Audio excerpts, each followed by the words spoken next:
We live? We recording? We're doing We it? live in the interwebs? Do we do it? Are we famous? I think we are. Not according to my link. We're gonna be live Well, in a second, though. I'm ready. yeah, we're live. Yeah, All we're right. live, everybody. Hi, hey, welcome to Nobody Watches Everything.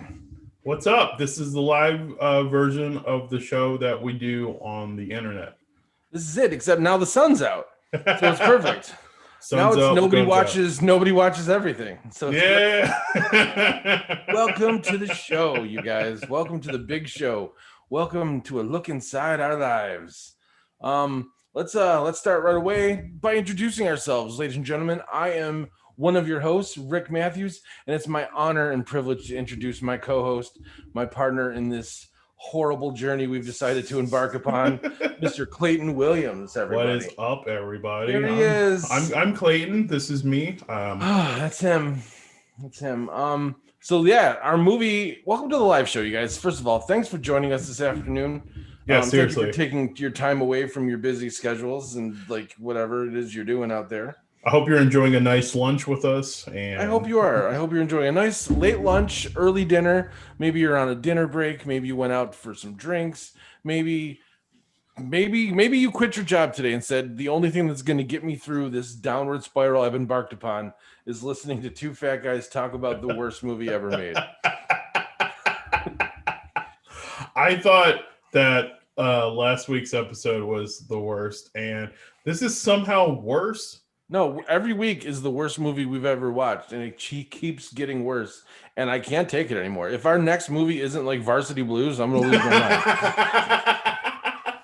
because that's the best movie ever made. I want to know how this works. Like, I'm almost impressed on how bad they get. Like, there's somehow Yeah, I can't.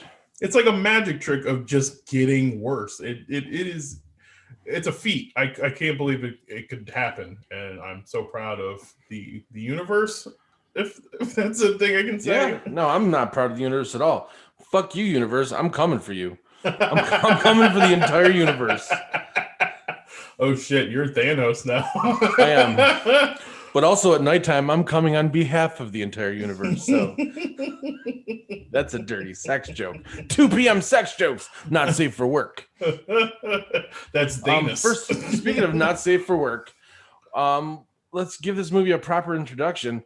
This is the 1998 film Lethal Ladies: Return to Savage Beach. Everybody, directed and written by Andy Sedaris, who's probably the worst person on the planet. I'm glad he died after making this movie.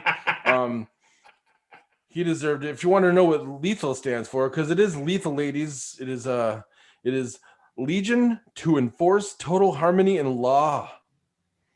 Lethal. So the enforcing total harmony and law, it stands for to kill someone because it's lethal. Mm-hmm. And this movie, it stars a bunch of people you've never heard of, and never should hear of, and also NWO Black and White Buff Bagwell himself shows up. Yes. And insanely enough, he is the Leonardo DiCaprio of this movie. I cannot believe that Marcus Buff Bagwell is the best actor in any movie ever. He is the only one who seems to get it. He's the only one who seems to know how to read or speak. Yeah, he can speak clearly. He's the only one that doesn't look directly into the camera while he's talking. Yeah. God damn it, Clayton Williams, and to everyone listening out there on YouTube, I don't even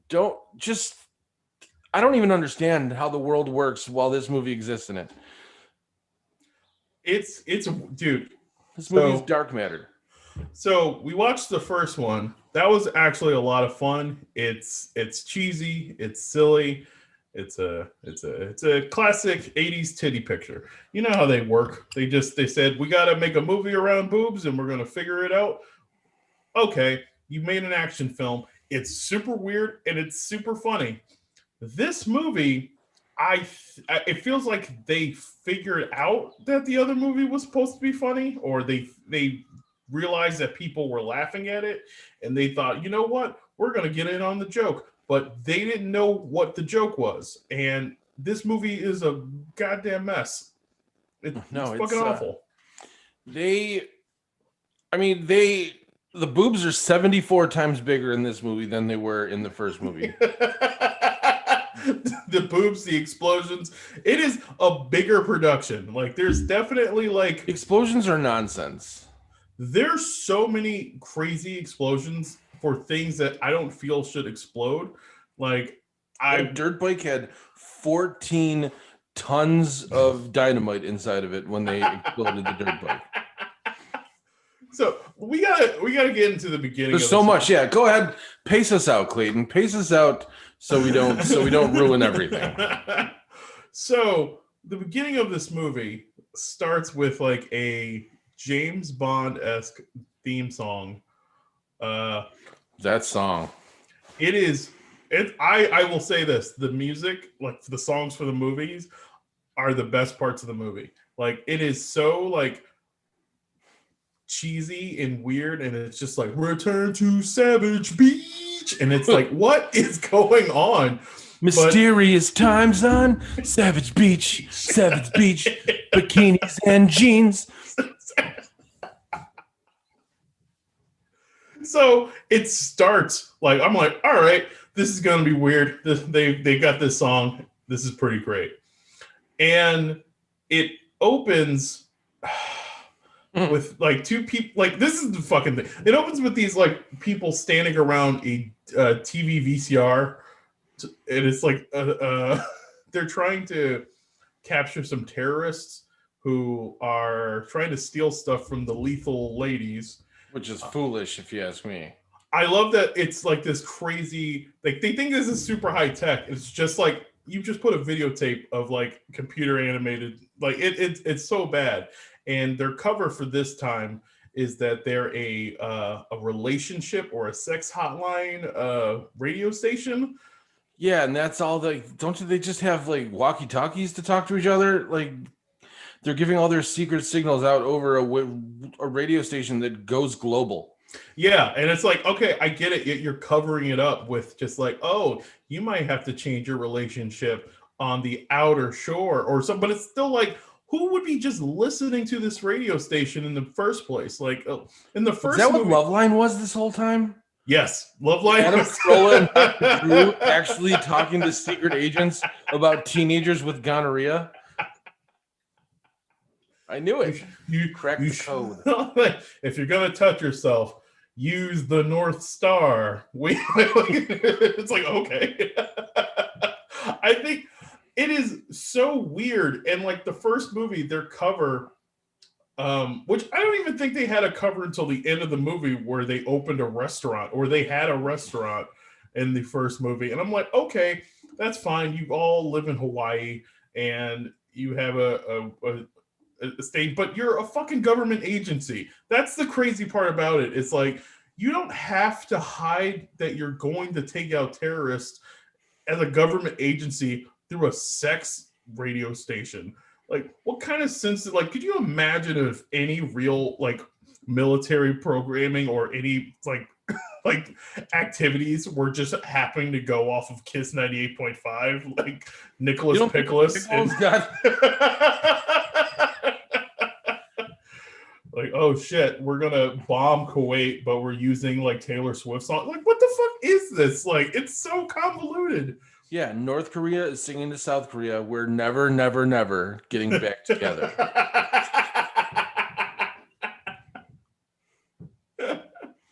That's it. That's what it means. You don't think that it's a secret wink when you say, I knew you were trouble when you walked in? That was clearly a mark talking about a general who is dealing with a spy situation.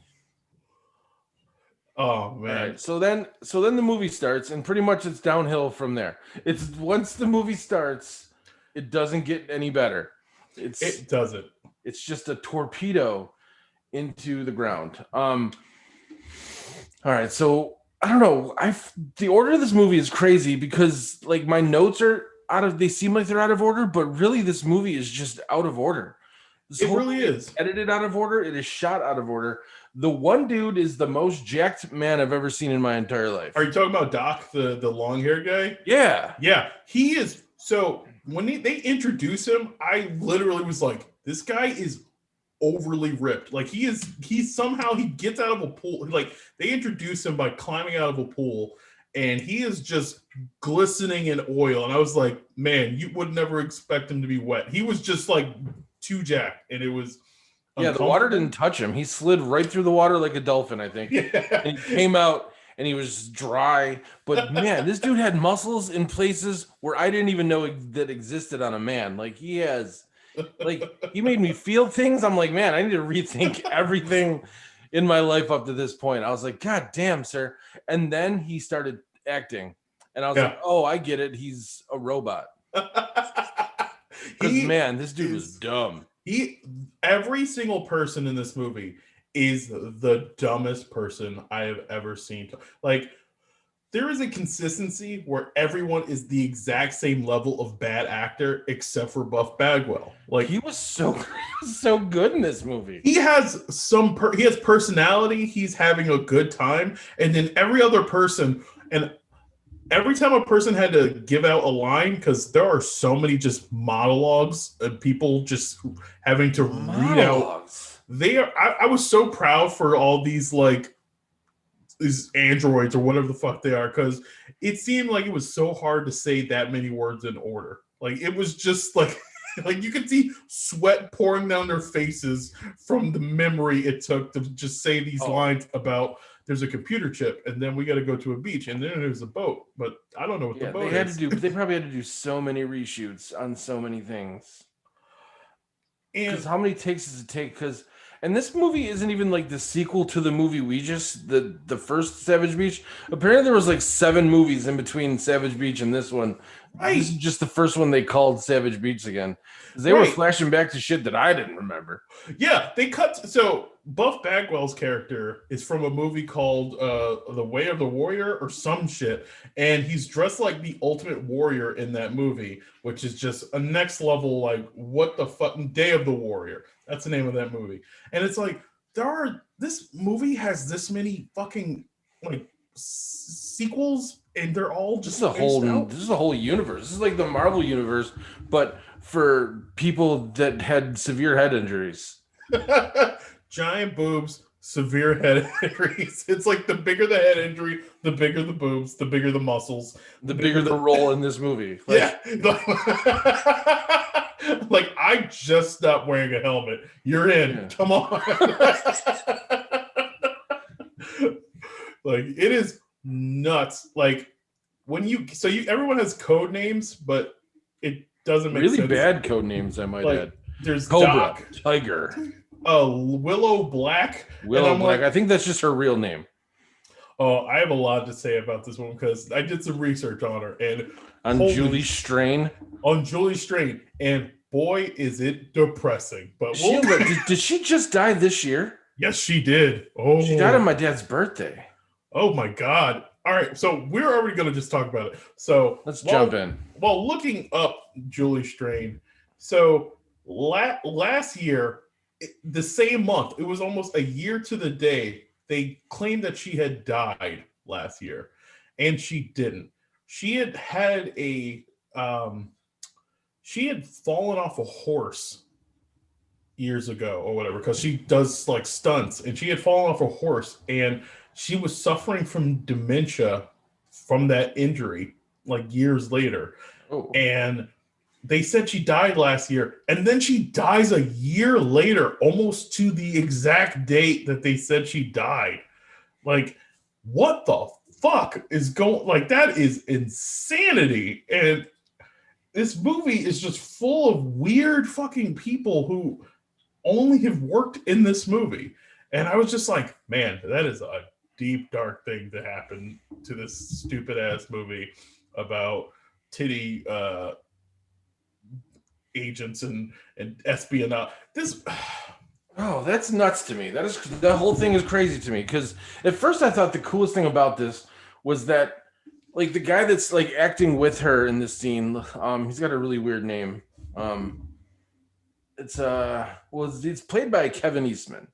Yeah. It's Harry the Cat. She calls him Carrie the Cat. And I was like, wait a minute. And I looked him up, and he's the co-creator of the Teenage Mutant Ninja Turtles. Yes. And her husband. Yeah. Yeah. She was married to him. But this guy's like a millionaire. Like this guy doesn't like this guy like co-created, like he and another guy sat down and said, let's come up with a fun idea. And they came up with 4 turtles with the names of fucking artists from the Renaissance period. And it kind of caught on. I don't know if you guys know that or not. It was a big thing still. This guy's silly idea really freaking caught on. And he married this gigantic woman. Like she was 6'1". Yeah. She was a tall lady. I can't believe I'm learning all of this stuff now. So go on about that. I just had to interject because I had to talk about her husband for a second. That's nuts. I love that so much behind the scenes stuff about these movies and the actors in these movies are so much more fascinating than the movie. Like her story could be a movie in itself. Like we could be watching a movie about Julie Strain or whatever. Instead, we're watching this movie that makes no sense, that is using clips from a movie from 20 years ago for that movie. And you're like, what the fuck is like every character. Every character, I thought the first movie's like nudity was gratuitous and just it was gratuitous-ish, but then like we were laughing because it started with a lot of nudity and then they cut the nudity off. Mm-hmm. Right? Was that this one? Or was that one of our other horrible movies we had? No, that was the first Savage Beach, where it's like after a while it just becomes a regular like weird action movie that they have. This movie has so much random nudity and so much just like. There's sex scenes in this one, and it's like this is like, man, I used to stay up late and watch these movies on Cinemax. Like, right, it's so bad. But like, I've seen really bad pornos that had better plots in this movie. Like, really bad pornos. Yeah, I can't even see how people would think this is sexy because it's weird. Like, it is. Like you see this, and you're like, the first shot of Cobra, she comes out to talk to Doc.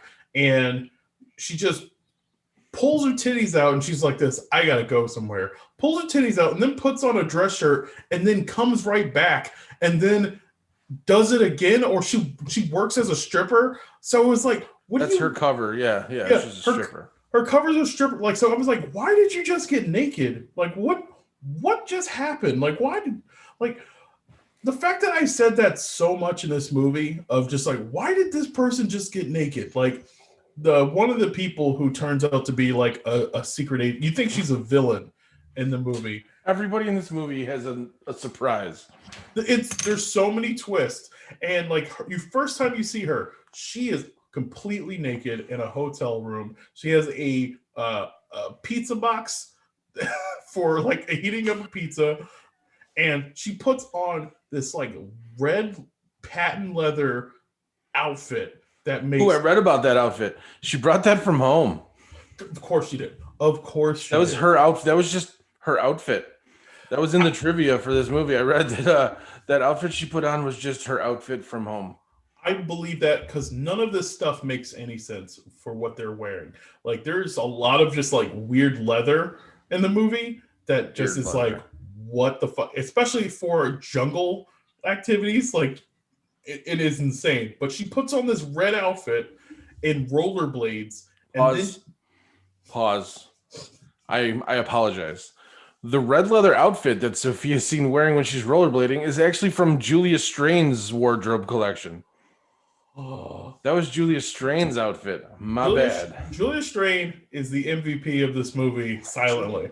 She might be the MVP of Hollywood. I think so. She's not good, but apparently she's not a good horse rider either. Fuck.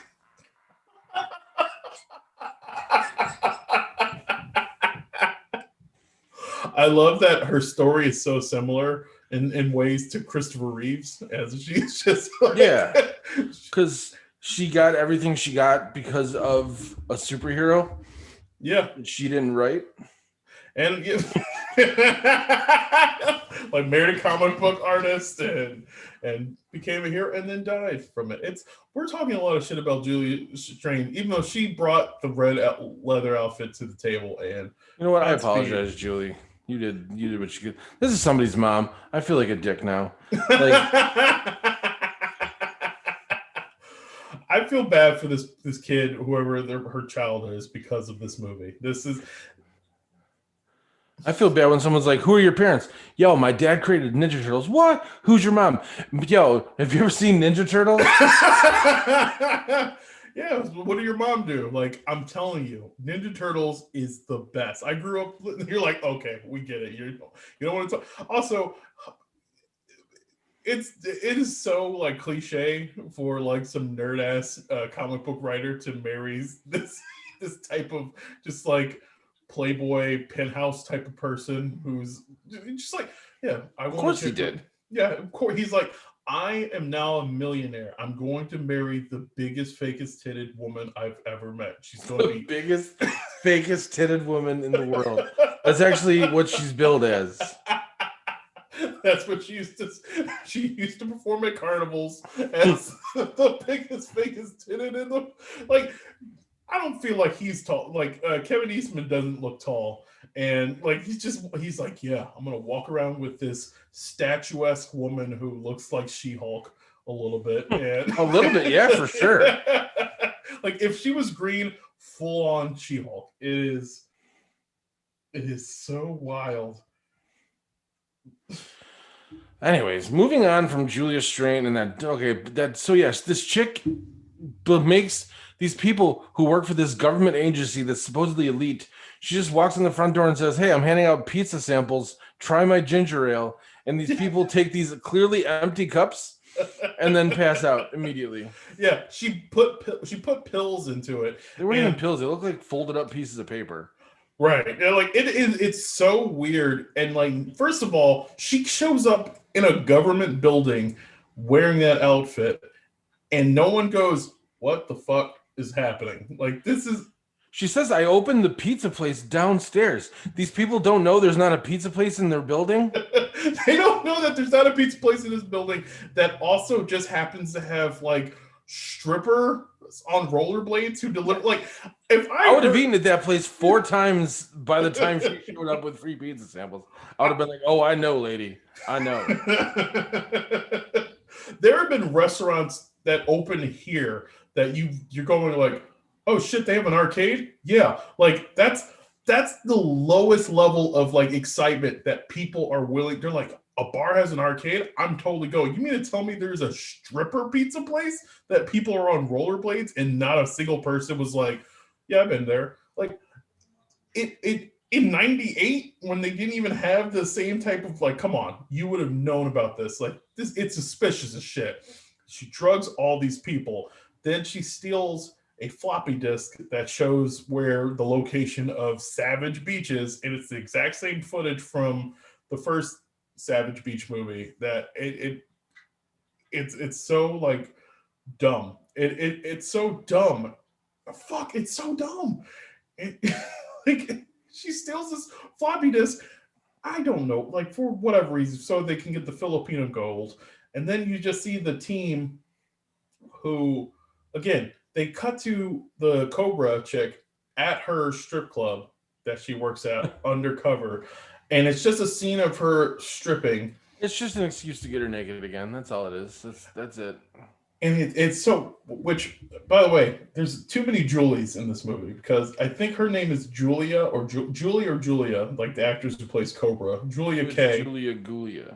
Julia K. Smith is the name. Yeah, Julie K. Smith. Yeah, so many That's fucking Julies.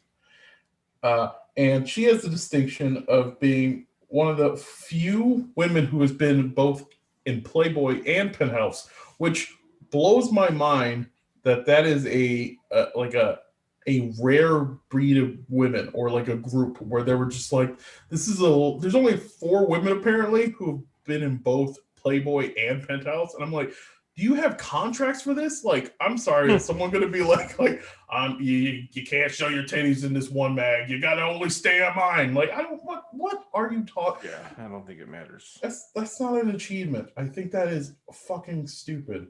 But they go to that place, and then like she gets picked up by Doc, I think.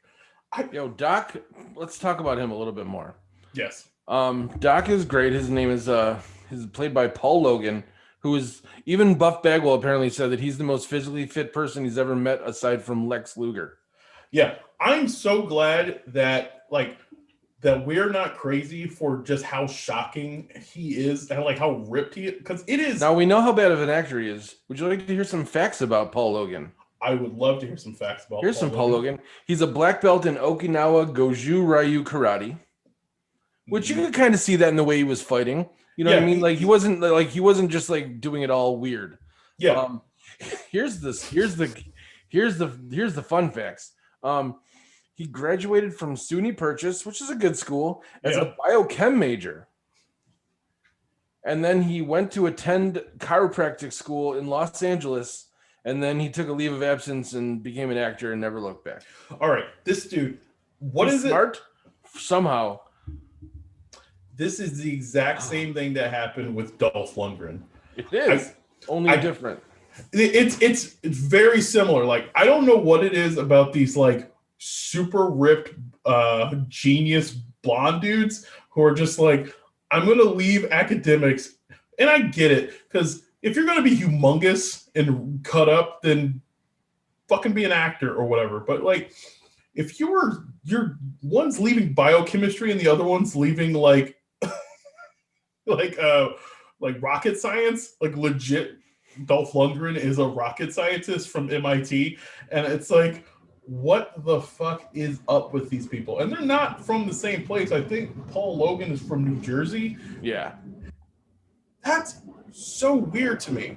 Like, that is legit one of the weirdest things to hear about. And that has happened twice. Like, this is just a random dude who was like, that means he was just getting ripped while also doing biochemistry. Yeah, he was just probably in good shape and he was like working out. It was probably one of those things where someone's like, you should be in the movies. But it was just fucking this Sedaris ruiner of everything. He probably saw me. He was like, I'm going to put you in the pictures, kid. How do you feel about tits? It sounds like a scenario that would be in these kind of movies where it's just like a scientist who's just pecs are hanging out of a lab coat, and then they're just like, why are you doing this when you should be in the movie? Like, that's how everyone is seen in this movie. And every time you meet a new person, their chest is out, whether it's a man or a woman. Just they do like the craziest zoom ins on people's bodies. It's kind of gross in some like, I've never been more like uncomfortable watching a movie like this. It is so cheesy, and then I don't know where you're just like a floppy dong in a Speedo and then some big cartoon titties, and you're like, I don't know what's happening. We can't even explain what this movie's about. Well, then what happened next? They had they call them terrorists, but it's really this one dude that scowls. It's basically I name them scowls and station wagons because that's all that happens. One dude's got like the worst actor face ever. He's like, they're like, put on a badass face. He's like, so the shootout happens. The shootout happens. The worst fight. He steals their boat. Yeah. They steal a boat and then they get on water skis or jet skis. I mean, and they catch them. And then there's a bit of a shootout. And at some point, a remote control car happens. I don't know what happens. Like, there's like a remote control bomb. They go about this from land and sea. So like, you have one big effect. Yeah. One group is chasing the boat on, so they try to steal a boat and they try to steal something else from a plane. And so the two groups go off to chase these different terrorists. And the boat group was on the jet ski, and the other group were on like an ATV and a motorcycle. And it is all of the actors doing their own stunts. And I thought that was crazy. Like, it doesn't look scary, but it is wild that every actor is doing their own stunts. But it also I was impressed. It also makes sense that they're all doing their own stunts, because where are you going to find stunt people who look like this? Because everyone is I'm sorry. you're not going to find a stunt woman who has like giant H titties and I'm sorry, it's not going to happen. They were just like, listen, you look too crazy. I cannot find anyone to even remote we don't even have the technology. True. We don't have the technology to pretend that we have fake boobs for you. It's just you're going to have to jump a motorcycle. They just sent them out there and said, you guys are doing your own stunts. Apparently, a lot of these actors are known for doing their own stunts. Apparently, at least one of these actors did one too many of her own stunts and fell off a horse.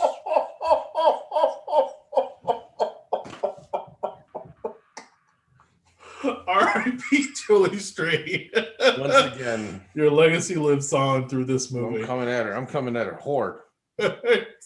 And she just died. Oh yeah, well, not just like 3 months ago. I'm sorry again. I don't know. Yeah. Don't make this movie. If you don't want me coming at you. Don't make Return to Savage Beach. No, this movie was so bad it didn't even make my wiener happy to watch this movie. It really does. I just couldn't think of because yeah. Well, I guess we're probably the only two people on the planet who have watched this movie objectively. Right. Who sat down and went like, all right, time to dissect Return to Savage Beach. It is so let's just because there's so much to talk about that we're missing. We haven't even gotten to Buff Bagwell yet. He's our hero of this movie, at least as an actor. So they blow up the terrorist and they high five, and you reveal the bad guy of the movie. The pizza woman is working with the bad guy in the movie, who is he was the bad guy in the first movie. Yeah, he was, but now he has a mask on. Yeah, he has a Phantom of the Opera mask, and you're like, okay, this is stupid. And they're plotting to get the gold from Savage Beach, which was a thing that he was trying to do. I thought they already got the gold from at the end of the first movie. I thought they already got the gold. They did, but now there is a gold Buddha and other jewels that they want to get off this. How much gold was on this island? We literally saw a movie, and apparently 4 other movies happened in the between them, and now they're going to go back to Savage Beach because they forgot other gold. So they have to set up a plot to go to Savage Beach and take this gold. And in order to do this for the lethal ladies or whatever, they need the help of Warrior, who is Buff Bagwell. And they pick him up from the airport. Now, he doesn't look the same as he did from the first movie, where he is because he's not wearing an Indian headdress. Yeah, he's dressed like Tatanka, and it is the most offensive thing in the world. Maybe the most offensive thing in the world. He is so I don't know anything fully about Buff Bagwell's background. I don't think Judy Bagwell is Native American. And I don't know, maybe you don't know that 1/20th Native American. I don't know Buff the Stuff is Native American, but he plays a Native American wrestler, maybe. I don't know, but she gets him from the airport, and he is the only person who knows how to read and act, and that's depressing because that other guy, Doc, was a goddamn biochemist, and he cannot read for shit. So that's kind of scary about our education system, that we're just allowing illiterate people to get biochemistry degrees. But she picks him up, and he's being an asshole. And at first, I thought he was a bad guy that they decided to work with. But he was to her, because she was like, the last time I saw you, I arrested you for murder. And he was like, and then they flash back to him killing somebody, and he was like, no, that wasn't a federal agent I killed. That was a serial killer that was roaming the Midwest that was posing as a federal agent. She's like, okay, you look good with your shirt on. Yeah. Yes. It's such a, every line they always have well, no, it wasn't really this. I'm actually this. And you're like, oh, okay, cool. So later in the movie, when you find out that the blonde chick who had the pizza and drugged everybody, she's actually a federal agent. You're like, no, you're fucking not. What are you talking about? I just saw you kill everybody. And they're like, no, I was just undercover. They're alive. I'm okay, this I guess that's how that works. Okay. But yeah, like Julie Strain is all about Buff Bagwell, and she is taller than Buff Bagwell by a landslide. And it's like I was looking up, like it says Buff Bagwell is 6'1", and granted she is wearing the craziest stripper heels the She's not entire wearing movie. 43-inch heels though, that's for sure. Yeah, she is like towering over Buff. Like I noticed that about a lot of the women, and I think it is just the stripper heels. But like all the men looked very short. They're ripped as shit, but they look like they're only like 5'6", and every woman was like towering over everybody. And I think Andy Sedaris was really into that. Apparently, like I feel like he was just like, listen, I need to see glamazons. I need to see giant women, giant men. I want them big. I want them big everywhere. Just let them happen. Oiled every up. It's fucking weird. Bigger, taller, boobier. It's Savage Beach, god damn it. Now we're just doing Vince McMahon impressions. Am I breaking up on you? No, you're breaking up on you right now. Am I freezing or anything? No, you're not freezing for me. Hello? No, you're good. I can see you. You're dancing. Am I breaking up? No, am I? You're fucking me up because something's going on right now. Oh, you're good. I don't know. Yeah. But you. So what were we talking about? Nothing, because this movie's fucking garbage shit. But anyways, so yeah, Buff Bagwell shows up. And all of his scenes are him just talking, and he just hangs out. And Julie Strain's character, which is Willow Black, and then I guess it's Black Widow in another movie, and it's like, did they just change her character's name, or it's like, well, I go by Black Widow, but my real name is Willow Black, which is, I feel like it's got to be a thing that happened in this narrative, and it's stupid as shit. Why not? Doc Austin's actually a doctor, and Warrior was once a warrior, and Tiger is a tiger, and Cobra, he's Jake the Snake's daughter, the one that won't talk to him. The one in Beyond the Mat. Yeah, she's like, I need a friend here for this meeting. I can't do this. I can't do this. But she'll hang out with Buff Bagwell. Jake thinks at home like, oh, you son of a bitch. Why'd you do it to me, Buff? I want to watch that movie now. I want to watch the movie where Jake the Snake Roberts' daughter is now in movies, and she's pretending to be a stripper, and she hangs out with Buff Bagwell. We're making so many good movies out of this piece of shit. This is... Yeah, no, we're taking it to the next level. All right, what happened next in this cinematic masterpiece? So they have all right, I'm just going to say this because I think we can learn more about what happens in this movie, since this movie has such gratuitous nudity. Like, there's nudity in every scene. And there's one part. Really quick, before we go to the wonderful thing we're about to go to, there's one part with the bad guy from the last movie, Mr. Martinez. What is his name? It's Rodrigo Martinez, who's played by Rodrigo Obregon, the one and only Tony Award winner. The very same. When him and the other girl have some sex, she takes off she's like, look at my sexy outfit. She pulls off her coat to like reveal the sexy outfit. Oh my God. And he like takes his shirt off and he's like, yeah, we're gonna fuck. And then he puts on a cape, a top hat, has a rose in his mouth just to take it back off and fuck again. And then they go on the weirdest sex dance craziness. Like, it looked like, I don't know how to explain it, but it's like if you made two mannequins come to life and just had them try and explain what sex was. That is so accurate. Like, when that happens, because he's already wearing a fucking just like a Phantom of the Opera mask, and it's like, what the fuck? And then he turns around and he's wearing a Zorro hat and cape. He gives her the rose so that she just drops the rose, and then they just have this. Everyone has these sex scenes in this movie where you're right. It's like their hands do not cup over each other. They're just like, it's like if they're like doing this. For those of you watching at home, they're like doing this, and he's like got his hands here, and he's got his hands like under here, and like here a little, and she's just like, ooh. It's basically like turned everyone in America on. All everyone. It's like if a TSA agent was just patting you down to see if you have drugs, but they made that a sex scene. It's just back of the hand touching on body parts. They're just like slowly, like, I'm only touching you here. I'm using the back of my hand on your breast. Yeah. Please don't do. I am not doing this. It's so awkward. That was actually my last note, but I wanted to make sure we got that out because at this point in the movie, I threw my phone across the room. I just said, "Just fine, do whatever the fuck you're gonna do," and I just that was. I'm not even kidding. That's what happened. Like I took that note down and I saw that happen. I just threw my phone, sat back, and said, "Just do it.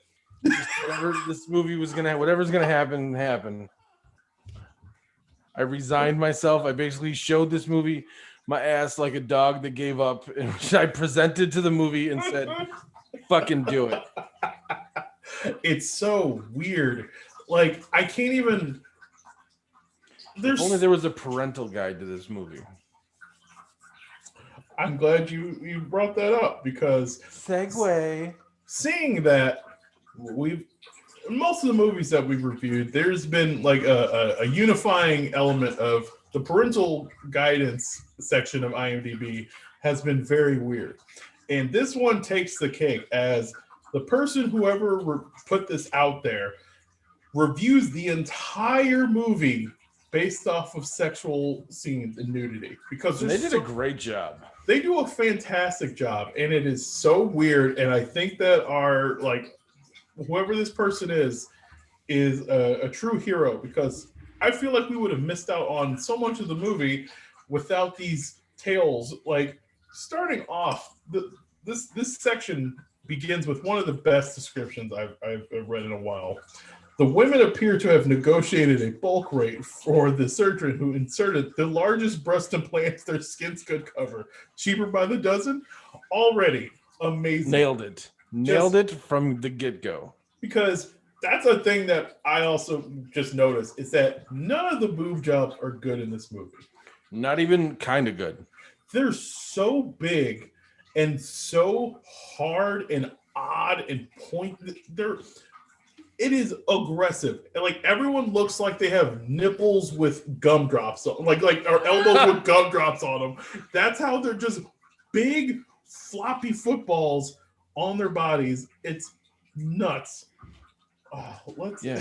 Okay, I'll read the next one. We'll go tit for tat on this one. Pun intended. Almost every scene in this movie has at least one actor in tight clothing, partially unfastened clothing, or no clothing at all. Most of the actors in major roles are shown topless at some point in the movie by both men and women. Several of the women are shown completely naked, as is one of the men. In 2 scenes, we see men wearing only skimpy bikini briefs. Oh boy, do we. Yes, we do. We never see genitals or pubic hair in this movie, but we do clearly see bared breasts and buttocks many times. I can't tell if that one's a complaint or like just a fact. Like we never see genitals or pubic hair. But I guess we can watch this movie. Like we do clearly see bared breasts.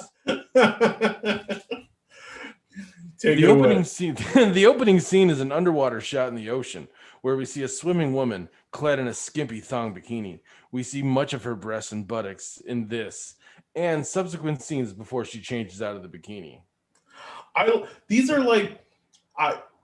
It's like a romantic, like one of those like Harlequin romance novels where I just love just how descriptive and just weird. Like I'm getting more turned on by the description than I was by the actual movie. Right? Like a woman is sleeping atop a bed clothed, wearing nothing. We see her get up in a brief, nearly full frontal shot. Only artful posing hides her pubic area. This person's all about this pubic stuff. Only artful posing hides their pubic area. As she slips on a form-fitting dress, we see a bit of her gluteal cleft. What the fuck? That's a butt crack. I have a gluteal cleft you wouldn't believe. She walks into the kitchen where her shirtless man is pouring the morning coffee. Like it's their trend. I just want you guys to know that no amount of artful posing can hide my pubic area. They haven't invented that pose yet. you, you just have to use like I can't even, what is it, topiary or whatever. You just need Edward Scissorhands to cut it up. The next scene shows a couple. I didn't mean to have that many pubes. I just mean a big pubic area. It's like Joshua Tree. A woman is... Nope, you already read that one. I'm going to read it twice. That's how good that one was. The next scene shows a couple in much the same state as the couple in the previous scene. A topless man interacting with his woman, who is wearing a form-fitting dress stretched tight over her erect nipples. Fuck yeah. Biting my lip on that one. In a later scene, the woman peels off her dress while in semi-secluded backyard. We see her from the hips up in profile, completely nude. This is...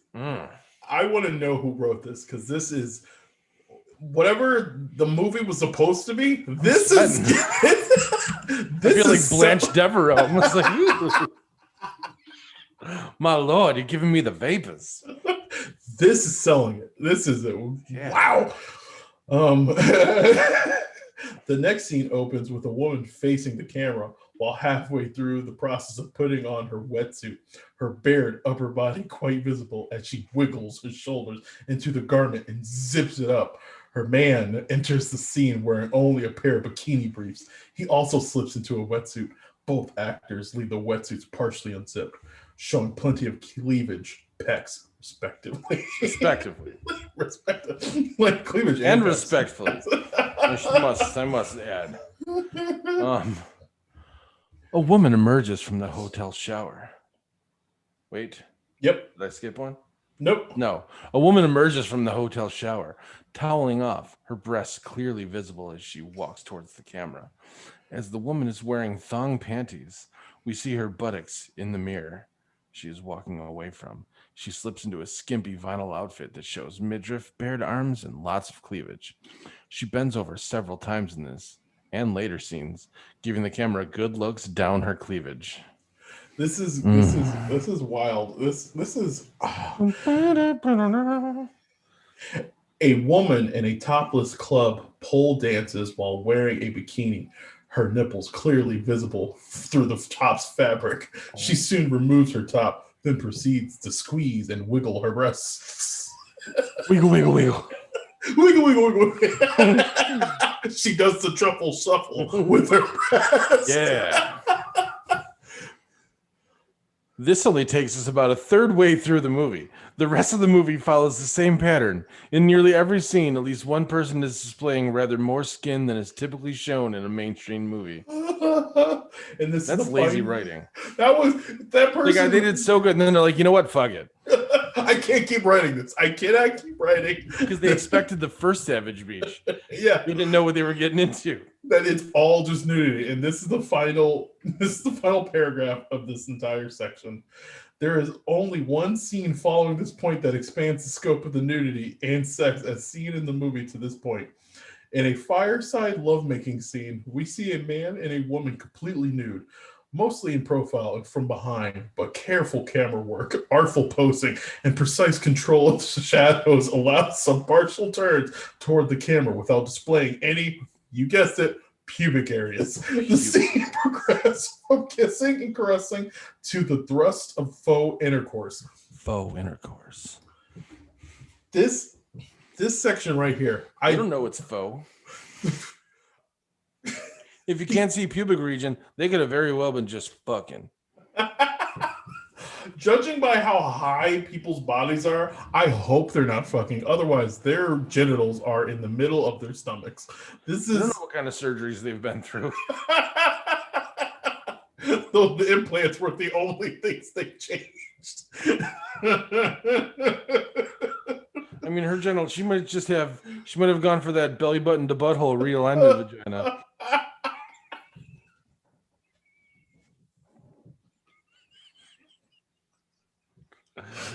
You didn't know about that one? I want that whole area to feel like I'm zipping up a bag.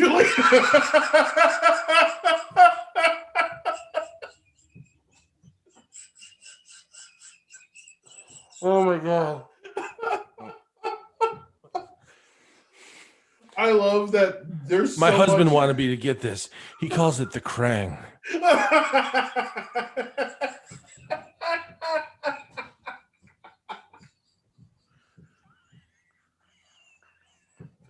Crawl inside me and control me. Oh my Shredder! God. You know where we are. Kevin Eastman just climbing inside. I hate this. I can't even. It's just, that's the description of all these scenes. This isn't even all the scenes that happen. There are so many, like, people have sex in a waterfall. People just get naked. They're on a reconnaissance mission where they're trying to figure out what's going on the beach, and they just get naked on the beach.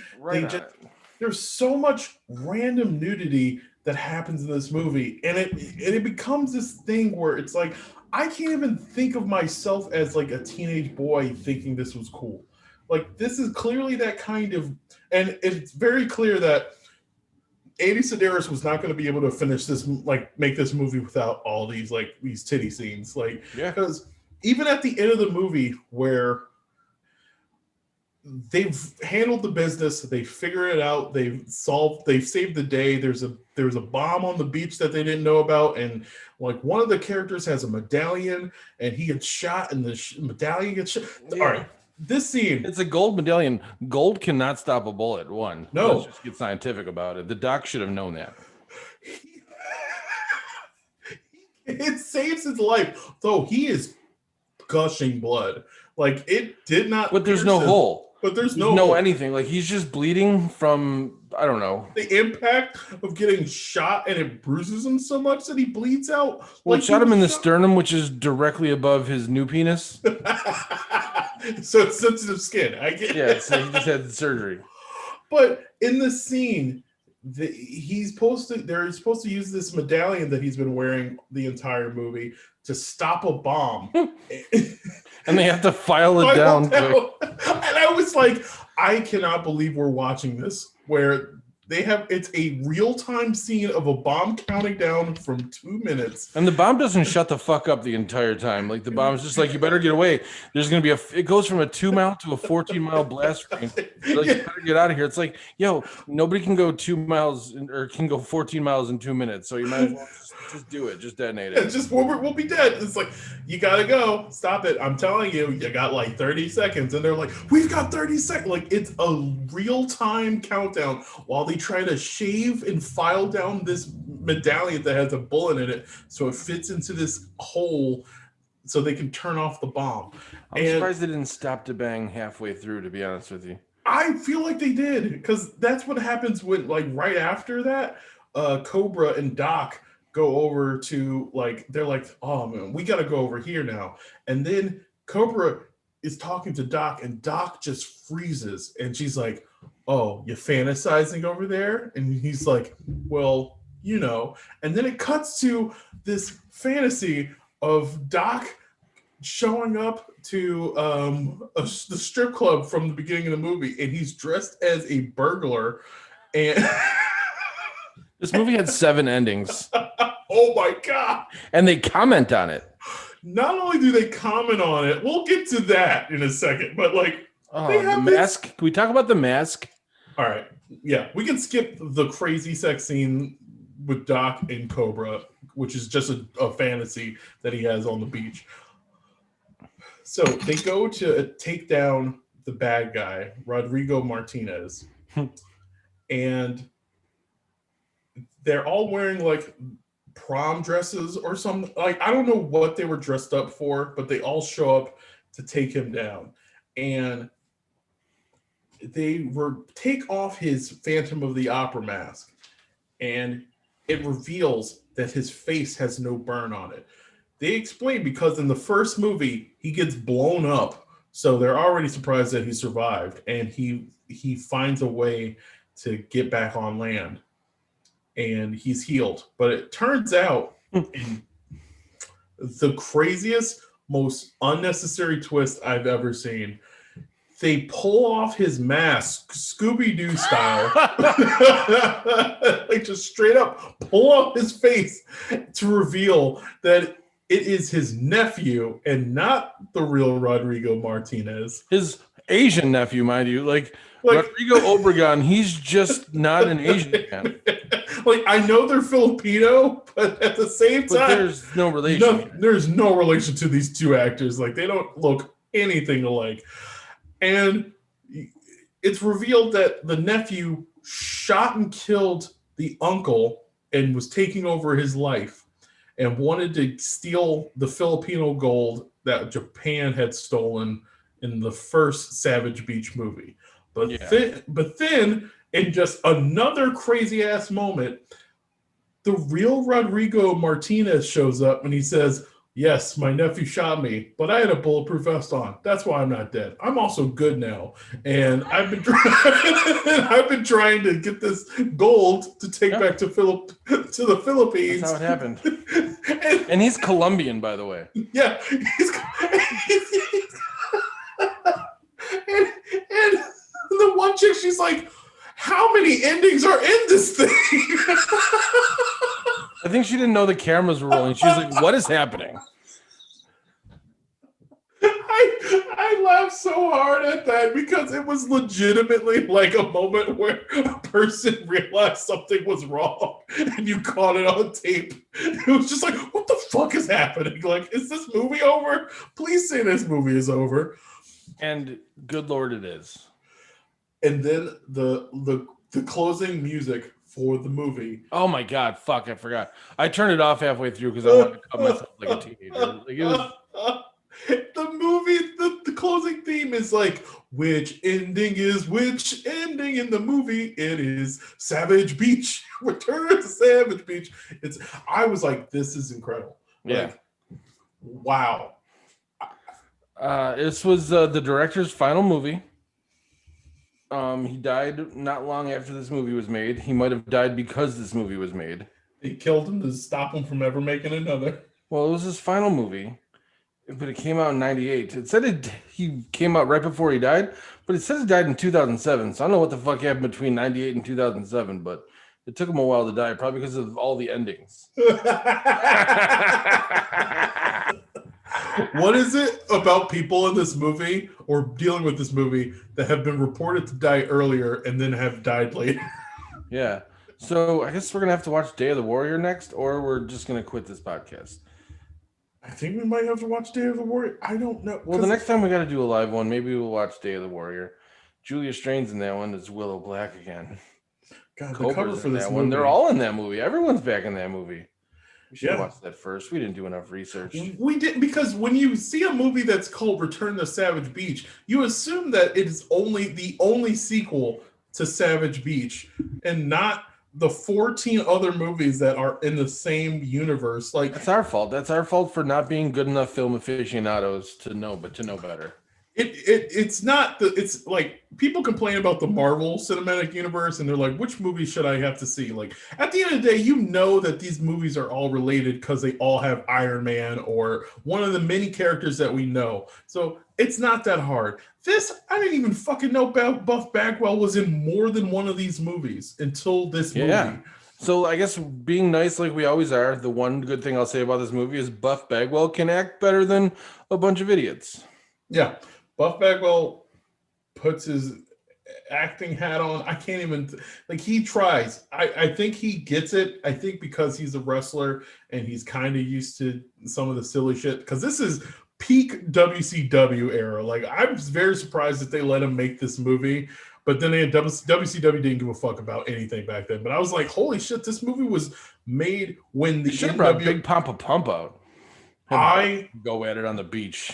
I would love to see Scott Steiner be in this movie and try to talk to people, and he just like he's trying to cup a person's tit with his giant arm. I want. God. And then he rips his mask off, and it's Rick Steiner. Everyone's like, "What's happening?" It's not the big bad booty daddy. It's the bulldog. Big bad booty daddy bulldog baby. Oh. Anyways, everyone, thanks for fucking tuning in. Thanks for coming to check us out. Thanks for being here. Thanks for taking time out of your Wednesday afternoon, or if you're just listening to this later, know that we had a great Wednesday afternoon without you. Yeah. Ha, ha, ha, ha. We had a picnic. No ants came at all, but a couple of uncles did. Ooh. Yeah. So thank you everyone for coming out. Thanks to Helium for putting this out with us.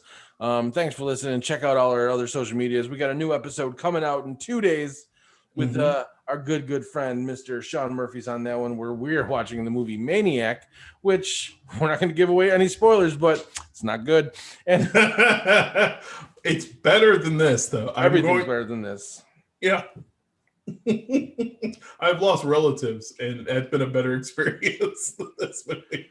Yeah, like I've watched some weird things. Like there's better acting. I'd much more believe that the lady in the video I'm going to watch later is his actual stepmom.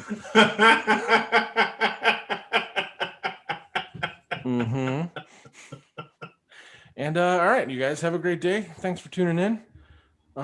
Check out all our other stuff. Nobody watches everything on the everything that we have. You know how social media works. You do. You know what you're doing. Don't be stupid, everybody. Don't be an idiot. And fuck you, Return to Savage Beach. Fuck you, all the ghosts that are in this movie. Yeah. Julia. And